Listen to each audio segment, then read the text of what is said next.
Maximising efficiency and distance for the senior golfer is what this video is all about. Whether you're someone who's a senior golfer or you might see some physical limitations that you feel is holding you back from becoming the best golfer you can be, this video is for you. So without further ado, let's get stuck in.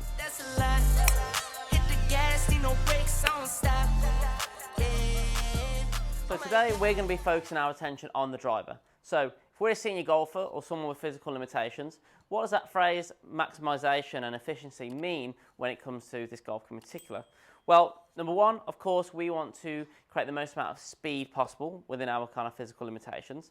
And also we want to look at delivering this golf club onto the golf ball in the most efficient way possible. So when it comes to the driver, we want to be getting that golf club moving on the way up through the hitting area. For two reasons. This is when the golf club is moving at its fastest throughout the swing, and also this is going to get the golf ball into the air, and generally speaking for us senior golfers, when the golf club is moving at a slightly lower speed, a rule of thumb to be held is the longer that golf ball is in the air, the more time that it has to fly.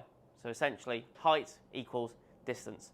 So hitting the golf ball on the way up will obviously help us to achieve that. And also if we can turn that into a slight little draw shape, a draw by shot shape in the air as well, that will further maximise our distance as well. So the next part of this video, we're going to be talking about a setup and swing principles that we want to think about to maximise our speed, to get that golf club moving on the way up with a subtle bit of draw in there as well. When it comes to setup, we need to understand firstly what it is we're trying to promote.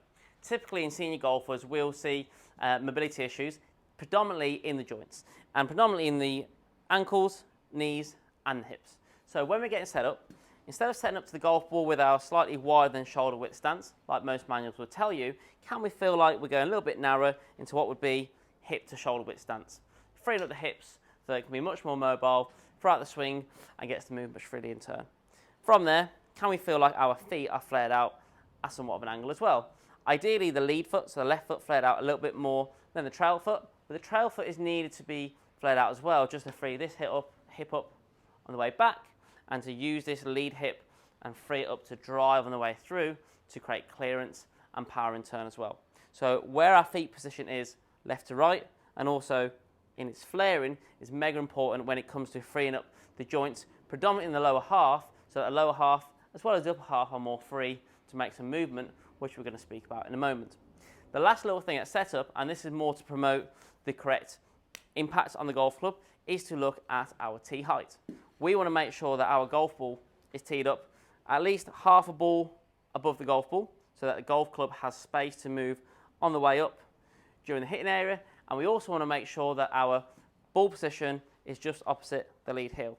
As you can see with my yellow line here, if I'm set up with my correct feet, I've got a relevant tee height with the ball position just inside my lead heel, and I'm in a position now where I can strike the ball and move much freely to do so as well. Now that we've got our setup fundamentals in place, let's talk about golf swing.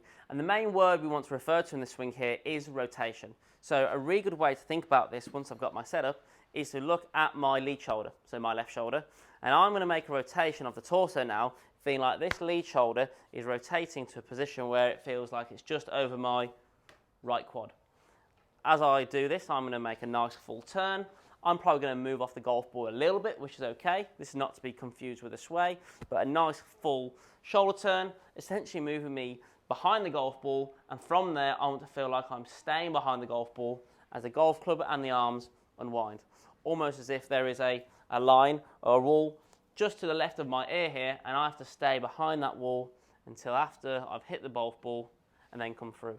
The reason why this is so important is this nice full turn is essentially power, no different to if I got a golf ball and I had to throw it as far as I could, the more leverage I've got on the way back creates power potential on the way through. And in the golf swing, the more rotation I've got on the way back is my potential energy, but I need to stay behind the golf ball to efficiently land that golf club onto the golf ball in an ascending manner so that I can turn that efficiency into speed, get that golf ball nice and high, and let that height, let that speed turn that into distance. So just to recap that, what are we looking for here? To get set up with shoulder width stance maximum, let's have the feet slightly flared out. My tee height is good, my ball position is good, and all I'm thinking about here now is this left shoulder rotating to a position where it's over my right quad I'm now going to stay there and let that golf club move on the way up, creating that nice high draw, which we are looking for.